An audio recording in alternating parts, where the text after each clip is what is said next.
Hi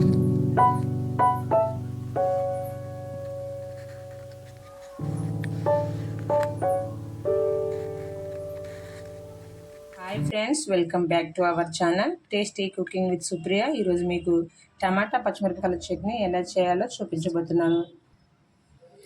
2 ఉల్లిపాయలు, 20 నుంచి 30 వరకు పచ్చిమిర్చి, టమాటాలు 6, 10 వెల్లుల్లి రెబ్బలు.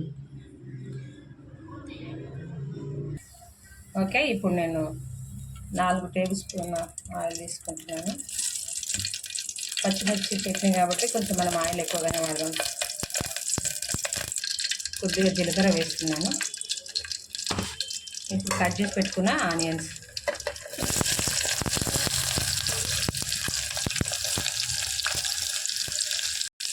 వెల్లుల్లి వేసుకున్నాం. ఇప్పుడు పచ్చిమిర్చిని మనము 2-3 ముక్కలుగా చేసుకొని వేసుకున్నాము. 1 స్పూన్ సాల్ట్ వేసుకుంటున్నాము. హాఫ్ స్పూన్ మనము పసుపు అయితే వేసుకుంటున్నాము. వీటిని కనియండి ఫ్రెండ్స్.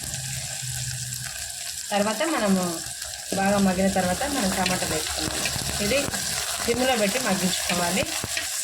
మీకు ఒకవేళ చింతపండు కావాలనుకుంటే వేసుకోండి ఫ్రెండ్స్. నేనైతే చింతపండు వేయట్లేను, స్కిప్ చేస్తున్నాను. చింతపండు మేము పులుపు ఎక్కువ వాడాం కనుక మేము చింతపండు దీన్ని స్కిప్ చేస్తున్నాను. మీకు వీలుంటే చింతపండు కావాలి పులుపు మాకు అనుకుంటే మీరు చింతపండు వేసుకోండి, లేకపోతే స్కిప్ చేయండి.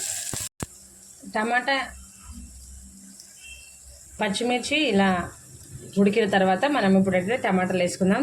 ఫ్రెండ్స్, ఇక్కడ నేను దూరగా ఉన్న టమాటాలు తీసుకున్నాను. మీరు కూడా ఇలా దూరగా ఉన్నాయే తీసుకోండి. పండ్లు తీసుకుంటే మనకు టమాటా చట్నీ అంత టేస్టీగా రాదు కనుక మీరు ఈ విషయాన్ని మర్చిపోకండి. టమాటా పచ్చిమిరపకాయల చట్నీ ఇలా అయితే మెత్తగా ఉడికిన తర్వాత మనం దీన్ని నేనైతే పప్పు గుత్తో రుద్దాలనుకుంటున్నాను. మీరు వీలైతే రోట్లో వేసి దంచుకుంటే కూడా చాలా బాగుంటుంది ఫ్రెండ్స్. మిక్స్ అయితే పట్టుకోకండి. పచ్చిమిరపకాయల టమాటా చట్నీ అయితే ఫైనల్గా ఇలా ఉడికించుకోవాలి. ఉడికిన తర్వాత దీన్ని రోట్లో వేసుకొని కచ్చా పక్కా దంచుకోవడము, లేదంటే పప్పు గుత్తో కూడా రుద్దుకోవచ్చు ఫ్రెండ్స్. అలా అయితేనే టేస్టీగా ఉంటుంది. మిక్సీలో వేస్తే అంత టేస్టీగా ఉండదు.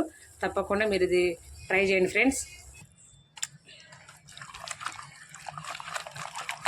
ఫైనల్గా అయితే ఇలా మనం పప్పు గుత్తి రుద్దుకున్నాక ఇట్లా వస్తుంది ఫ్రెండ్స్.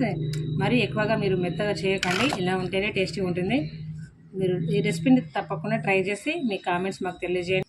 ఈ వీడియో మీకు నచ్చినట్లయితే లైక్ చేయండి, షేర్ చేయండి, సబ్స్క్రైబ్ చేయడం మాత్రం అస్సలు మర్చిపోవద్దు. బాయ్.